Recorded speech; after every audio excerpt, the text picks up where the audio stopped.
I'm Derek. I'm Jessica.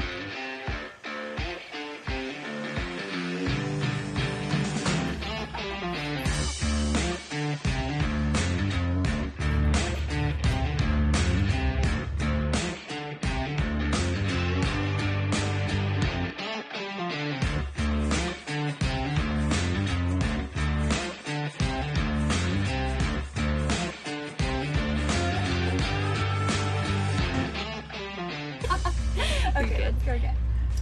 We've been traveling for about 2 years now, and we came across a work camping gig with J&G, and we started on the oil fields about 7 months ago, and we're really enjoying it.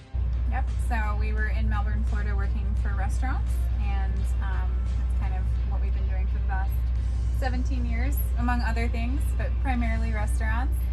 And, we were about to buy a house, and it didn't seem to be the most economically intelligent move for us at the time. We came across bus life, and due to our primitive camping experience, we definitely knew that we could live in a bus. It's more like a mansion for us. And actually, when we were building it, we both had a lot of anxiety about how to procure income and have a place to park and all of those logistic issues. So when we started exploring the work camping community, there are a lot of options, but most of them don't actually pay you.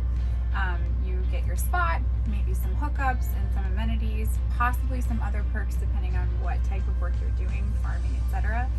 But when we came across gate guarding, we were really enticed because there is a large stipend that they pay you. They do take care of all of the septic hookups, and you're also provided with a generator that obviously provides your power. Yeah, it's pretty much a total package. Yeah, it's the total package. As far as work camping goes, yeah, it's a good deal. Definitely a lot, offers you a lot more than a lot of work camping opportunities. And I think we both were pretty enthralled, I guess, by not having to leave the home in order to go to work. We were both pretty tired of, and it was a big motivation to do the bus, not to have to go to work to pay for the home that you're not able to use because you're at work. I think that was a big thing for us. So work camping actually, as far as the gate guarding, I think encompassed all of those things.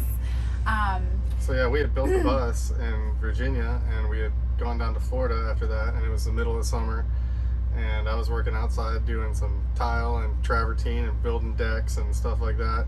And I was on break and came inside and got on YouTube and just started looking up different things and came across this gate guarding position and found J&G, and eventually made contact, and they were great. They were really nice and helped me walk me through everything, and started getting certified. And it wasn't a tough thing to get certified really at all. It was a 6-hour class, and I don't know, maybe $100 per person. And then it was upward and onward. It was pretty smooth getting out here and getting set up. Yeah, and I think that I think actually we first saw the gate guarding advertised on a Facebook group for work campers. So that was kind of the first time that we had really heard about it. But we utilized YouTube to do the entire bus build. Anything that we need to know how to do or get prepared for, we utilize YouTube.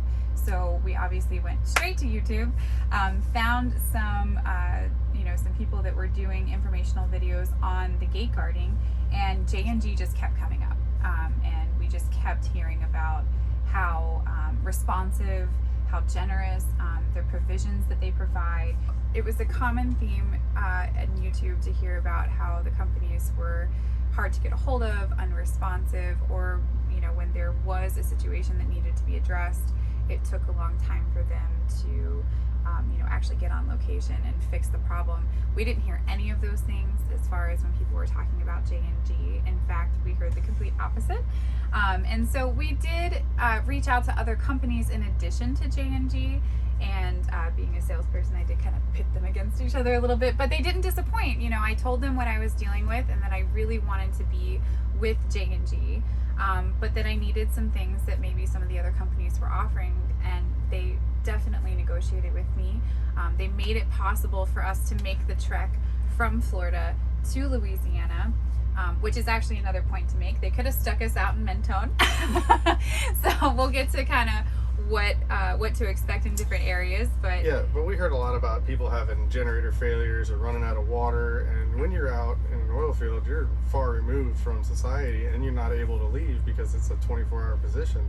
So if those things happen, you know, you need to be able to count on the people that you work for to come out and solve those problems and make sure you got power and water and that you're safe and you're able to continue working. So we had heard from several people that they were, you know, very responsive, and some of the other places out there, especially out in, you know, West Texas, if you get stuck without water, you're in trouble. So. Right.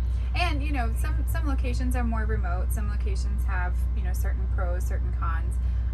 And I understand that does affect the time that somebody could respond, but it was always good with J&G. So we did finally enlist with J&G. They did help us through the application process, which Derek was talking about. It is very straightforward. We actually were driving for Uber while one of us was doing the course in the car. We were sitting at like the little restaurant hub, so you are able to do it maybe while you're doing something else. It's not. Yeah, it's work at your own pace through the chapters. You can exit the course as you need to. And go back into it. And the pricing was not. I don't think it's fairly common sense. It's nothing to be afraid of as far as the security course goes. It's, you know.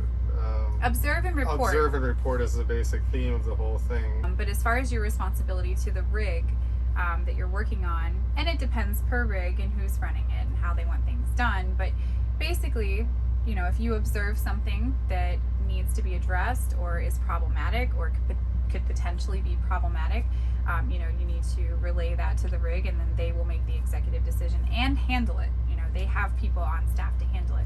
You're just there as a buffer between the lease road and the gate, you know.